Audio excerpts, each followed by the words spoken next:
Hello everyone, hope you're all well. Master of Vault Glass has been out for a few weeks now, so I'd like to cover my Warlock build. I'll be giving an overview of the subclass, weapons, and mods I use so that you too can complete the raid at its highest difficulty. First up, we'll cover subclasses. I use Shadebinder with a Healing Rift, Burst Glide, Penumbral Blast of course, and Dustfield Grenade. For my aspects, I use Ice Bolts and Bleak Watcher. For my fragments, I use Whisper of Fissures, Whisper of Durance, Whisper of Shards, and Whisper of Chains. I will also use the Solar subclass with Fusion Grenades, Healing Rift, and Burst Glide. I opt for the middle tree, that way I can use the Wall of Radiance and all of its additional abilities, such as the Healing Nades and the Empowering Melee. Next up, I'll show you my artifact. Honestly, it's nothing special, as this is a seasonal attribute. You can just take a screenshot. With that out of the way, let's open the vault. For my weapons, I use the Wither Horde, which puts blights on the ground, very strong for the encounter for clearing ads. I then use a Palindrome with One for All for the increased damage, and because it has Overload and is a void weapon.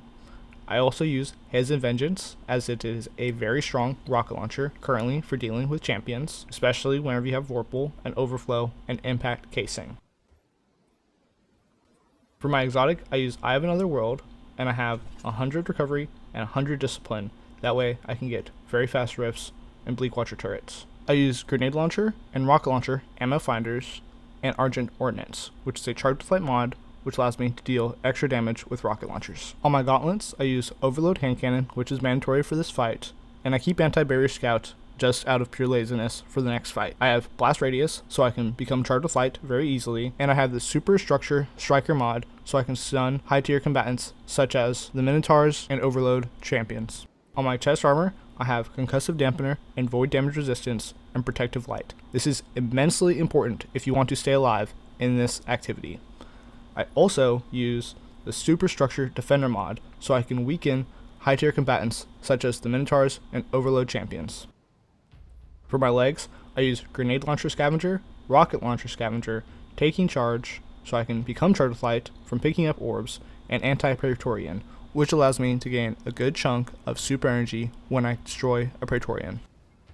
On my class item, I use Breach and Clear, so that when I damage a high tier enemy with a grenade launcher, it'll take more damage for 10 seconds. Moving on, we have the Conflux encounter. I'll often use the Palindrome that I was using before, but sometimes I will swap to the Eternal Blazon, as it is an anti-barrier weapon this season. It is very useful for breaking arc shields, but it is not always needed, as you only need a few people in the encounter to run anti-barrier weapons. There are still Overload champions, so you will most likely still need someone running Overload while someone else is running anti-barrier. I also often opt to swap away from Anti-Praetorian that was on my legs before to either Superstructure Striker or Superstructure Defender.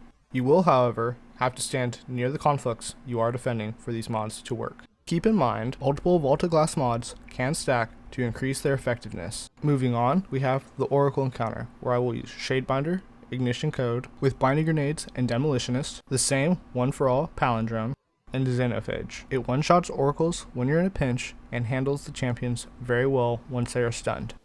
I still use the Eye of Another World, but instead I swap for 2 Grenade Launcher Ammo Finders. I use Overload Hand Cannons, Machine Gun Loader, Blast Radius, and Anti-Oracle. On my chest, I have Concussive Dampener, Void Damage Resist, Protective Light, and another Anti-Oracle mod.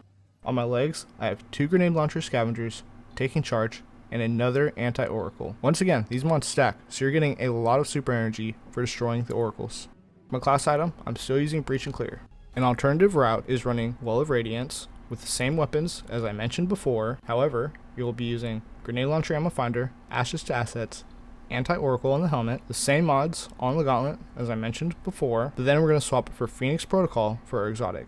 We'll also be using Void Damage Resistance, Concussive Dampener, and Protective Light. On our legs, we'll keep it the same, and same on the class item. Next up is our first boss fight against the Templar. We will be on Wall of Radiance, using the Heritage Shotgun from the Deepstone Crypt. We'll use an arc hand cannon, such as the Nation of Beasts, since it has overload rounds. Another option is to run the Palindrome once again, as there will be Void Shields here, one of your blocking teleports from the Minotaurs. And then, of course, we will be using Anarchy. That way we can do maximum continuous damage and be able to proc Breach and Clear. On our helmet, we'll have Shotgun Ammo Finder and Anti-Oracle. On our gauntlets, we'll have Overload hand cannon rounds, Blast Radius, and Anti-Oracle. On our chest piece, Concussive Dampener, Void Damage Resistance, Protective Light, and Anti-Oracle. Our Lunafaction boots will have Recuperation, Shotgun Scavenger, and Taking Charge. And of course, on our class item, we'll have Breach and Clear, as always. After you've beaten the Templar, you really don't need anything special. You just need the Warlock Coil. That way, you can destroy the Gorgons in the Gorgon maze with absolute ease. Once you've made it through the maze, it's time for the Gatekeeper encounter. Honestly, the build is pretty much copy and paste from opening the vault. We'll be on Stasis, using Wither Horde, Palindrome, and Hazen Vengeance. We'll be using Eye of Another World, the same gloves as before, with Overload and Anti-Barrier with Superstructure Striker. Our chest piece will be exactly the same with Superstructure Defender, and our legs will be the same, but we're going to have Superstructure Defender, really doubling up on weakening the high tier combatants. And of course, on our class item, we'll have Breach and Clear. Next, we have the final boss fight against Atheon. We will be on Well of Radiance. For our weapons, we'll be using the Hung Jury with One for All for that long range combat and destroying oracles. We'll have Scavenger Salvo with Demolitionist and Vorpal Weapon and a boss spec mod. And we'll have Anarchy equipped as well.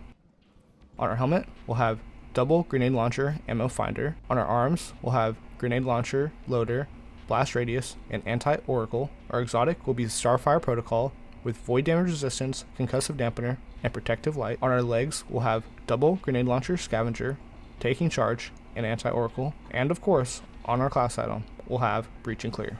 There is a certain level of synergy with having 100 Discipline, Starfire Protocol, and Fusion Grenades. This will all play very well with having Demolitionist on our Scavenger Salvo and dealing high damage to Atheon.